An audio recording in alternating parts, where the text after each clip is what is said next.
ក្បាលពោះរបស់ក្មេងស្រីម្នាក់បានរីកធំឡើងដែលយើងអាចមើលឃើញនឹងភ្នែកមួយសន្ទុះក្រោយមកនាងបែរជាសម្រាលបានពងមាសចំនួន3គ្រាប់គេឃើញពងទាំង3នោះបានហោះវិលនៅលើអាកាសចំនួន80ជុំរួចក៏ប្រែក្រឡាទៅជាក្មេងប្រុសតូចចំនួន3នាក់ភ្លាមមាត់របស់ពួកគេនៅមិនឈប់ហើយក្មេងស្រីនោះថាកូនអ្នកម៉ាក់អ៊ីឡើយរឿងនេះបានធ្វើឲ្យម្ដាយនិងកូនស្រីភ័យស្លន់ស្លោជាខ្លាំងទាំងដែលដឹងច្បាស់ថាកូនស្រីរបស់ខ្លួននៅជាក្រមុំបរិសុទ្ធនៅឡើយចុះហេតុអ្វីបានជាស្រាប់តែសម្រាលបានកូន3នាក់បែបនេះទោះជាយ៉ាងណាក្មេងស្រីនោះបែរជាមានសភាពស្ងប់ស្ងាត់ជាខ្លាំងទោះបីជានាងមិនយល់ថាមានរឿងអ្វីកើតឡើងក៏នាងមានតែជ្រើសរើសយកការទទួលស្គាល់ការពិតឥឡូវនេះនៅក្នុងផ្ទះស្រាប់តែមានចៅប្រុស3នាក់បន្ថែមចំណែកឯអង្ករក្នុងធុងក៏អស់រលីងដោយគ្មានជម្រើសលោកយាយក៏សុខចិត្តយកកងដៃរបស់ខ្លួនទៅបញ្ចាំដើម្បីយកលុយមកទិញមាន់មួយក្បាលឲ្យកូនស្រីហូបពើកម្លាំងក្មេងទាំង3នាក់ពេលលើថាអ្នកម៉ាក់ចង់ហូបមាន់បងធំគ្រាន់តែក្រវីដៃបន្តិចមួយរំពេចនោះក៏មានមាន់មួយក្បាលលេចឡើងនៅក្នុងផ្ទះមាន់នេះគឺជាមាន់ស៊ូកដែលចិញ្ចឹមដោយព្រះម៉ែវ៉ាងមូជាធំម្ដាគឺមានមួយឬពីរដែលលួចចុះមកលេងលោកគេបងធំបានប្រាប់ប្អូនទាំងពីរឲ្យអស់បារម្ភពិតមែនហើយមាន់នេះមិនមែនជាមាន់ធម្មតាទេសុទ្ធដែលវាពងមកគឺមានតែមួយគ្មានពីររឿងនេះធ្វើឲ្យម្ដាយនិងកូនស្រីសប្បាយចិត្តជាខ្លាំងប៉ុន្តែភ្លាមនោះជំងឺចាស់របស់លោកយាយក៏បានរើឡើងក្មេងស្រីបានគ្រាលោកយាយទៅសម្រាប់ហើយត្រៀមទៅដាំថ្នាំឲ្យគាត់ប៉ុន្តែប្អូនទី3បានលួចដាក់ថ្នាំយ៉ាងបន្ថែមទៅក្នុងនោះបងប្រុសសួរថាកូនប្អូនទី3ឯងមិនបានងូតទឹក500ឆ្នាំហើយមែនទេតើវាអាចទៅរួចទេលោកយាយបាននិយាយទាំងធ្ងន់ថាបុព្វឹកបែបនេះមួយឆ្នាំហើយក៏មិនឃើញធូរស្រាលដែរគាត់បានប្រាប់កូនស្រីថាទៅថ្ងៃមុខកុំចំណាយប្រាក់ខ្ជះខ្ជាយទៀតអីប៉ុន្តែគាត់មិនបានដឹងទេថាថ្នាំនៅថ្ងៃនេះគឺមានលក្ខណៈពិសេសបន្ទាប់ពីគាត់បានផឹកវារួចគាត់ក៏អាចក្រោកឈរពីលើកៅអីភ្លាមមានអារម្មណ៍ថាមានកម្លាំងខ្លាំងប្រាមិនចេះអស់សូម្បីតែធុងអង្គរទាំងមូលក៏គាត់អាចលើកបានដោយដៃតែម្ខាងតាមពិតទៅក្មេងប្រុសទាំង3នាក់នេះគឺជាទេវតាហ្វូលូសឺមកពីឋានសុខដោយសារតែពួកគេលេងសើចជ្រុលរហូតធ្វើឲ្យបែកប្រទីបអាយុវឌ្ឍនៈទើបបណ្ដាលឲ្យលោកគេមានពេលថ្ងៃនឹងយប់ច្របូកច្របល់គ្នាពួកគេទាំង3នាក់ក៏ត្រូវបានដាក់ទោសដោយឲ្យចុះមកវឹកហាត់នៅលោកគេគឺបែបនេះឯងទើបពួកគេទាំង3នាក់បានមកចាប់កំណើតក្នុងពោះរបស់ក្មេងស្រីដោយចៃដន្យនៅថ្ងៃមួយក្មេងស្រីបាននាំកូនទាំង3នាក់ទៅចូលរួមការប្រកួតប៉ាក់ម្ដាយរបស់នាងតែងតែសង្ឃឹមថាកូនស្រីនឹងអាចដណ្ដើមបានជ័យលាភីលេខ1ដើម្បីបានចូលវាំងទៅប៉ាក់សម្លៀកបំពាក់ឲ្យមន្ត្រីជាន់ខ្ពស់ទៅថ្ងៃមុខនឹងមិនត្រូវគេធ្វើបាបទៀត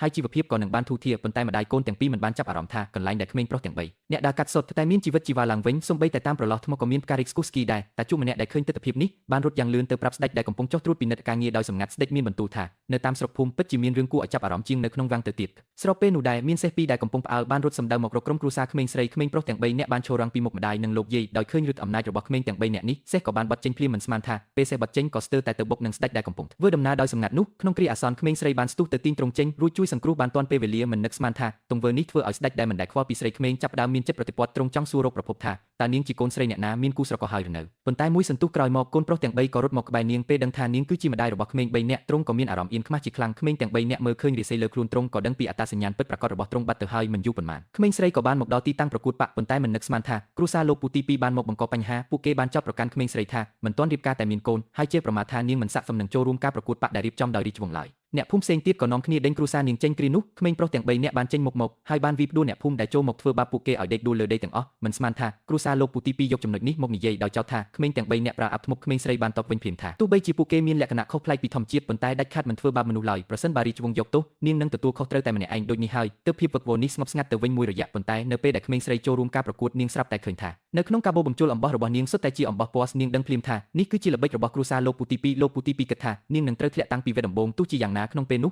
ក្មេងស្រីបាននឹកឃើញវិធីប្រើសក់មកធ្វើជាអំបោះប៉ាក់ដោយប្រើសក់បូករួមនឹងអំបោះពណ៌ស្មិនយូរពន់មាននាងក៏ប៉ាក់បានជារូបដើមផ្កាមេមួយដើមប្អូនស្រីរបស់នាងបែរជាសើចចំអកឲ្យនាងថាយកក្រណាត់ស្មុកប៉ាក់កាសហើយនិយាយឌឺដងលើស្នាដៃរបស់នាងមួយសន្ទុះក្រោយមកក្មេងស្រីបានខំរាមដៃរួចបន្តឈាមទៅលើរូបប៉ាក់នោះស្នាដៃរបស់នាងតាក់ទាញបានទាំងមេអំបៅឲ្យហោះមកជិតស្ដេចដែលឈរនៅក្បែរនោះបានសរសើរមិនដាច់ពីមាត់ចំពោះគំនិតច្នៃប្រឌិតរបស់នាងក្មេងស្រីបានឆ្លងទៅវគ្គបន្ទាប់ដោយជោគជ័យប៉ុន្តែលក្ខខណ្ឌវគ្គទី2គឺតម្រូវឲ្យប៉ាក់ជារូបសត្វហង្សក្មេងស្រីមានតែអំបោះពណ៌តែធ្វើដូចម្ដេចទើបអាចប៉ាក់ចេញជាហង្សមានពណ៌7បានគ្រួសារលោកពូទី2រងចាំសើចចំអកឲ្យនាងតែមិននឹកស្មានថាបងធំដែលនៅក្បែរនោះក្រវីដៃបន្តិចអំបោះក្នុងដៃក្មេងស្រីក៏ចាប់ផ្ដើមមានចលនាពេលនាងបើកមើលស្រាប់តែមានពណ៌ទាំង7គ្រប់គ្រាន់ទាំងអស់ដែលធ្វើឲ្យនាងមានទំនុកចិត្តឡើងវិញភ្លាមមិនយូរប៉ុន្មានពេលវេលា1ម៉ោងក៏បានកន្លងផុតទៅដល់ពេលដែលត្រូវបង្ហាញស្នាដៃមនុស្សភាគច្រើនប៉ាក់រូបហង្សចេញមកចម្លែកមិនស្អាតតតែសោះហើយត្រូវអ្នកនៅទីនោះសើចចំអកថាប៉ាក់ដូចជាមន់ព្រៃមានតែប្អូនស្រីរបស់នាងប៉ុណ្ណោះដែលប៉ាក់បានរូបរាងសមរម្យនិងទទួលបានការទទួលស្គាល់ពីអ្នកដទៃប៉ុន្តែស្នាដៃរបស់ក្មេងស្រីក៏មិនអន់ជាងប្អូនស្រីរបស់នាងដែរមិននឹកស្មានថាលោកពូទី2ឃើញហើយនៅតែសើចចំអកថាស្នាដៃនាងមិនអាចប្រៀបនឹងកូនស្រីរបស់គាត់បានឡើយភ្លាមនោះស្រាប់តែមានហង្សដែលមានជីវិតរស់រវើកមួយក្បាលហោះចេញពីរូបប៉ាក់នោះមកទស្សនភាពនេះបានធ្វើឲ្យអ្នកគ្រប់គ្នាដែលនៅក្នុងកម្មវិធីមានការភ្ញាក់ផ្អើលជាខ្លាំង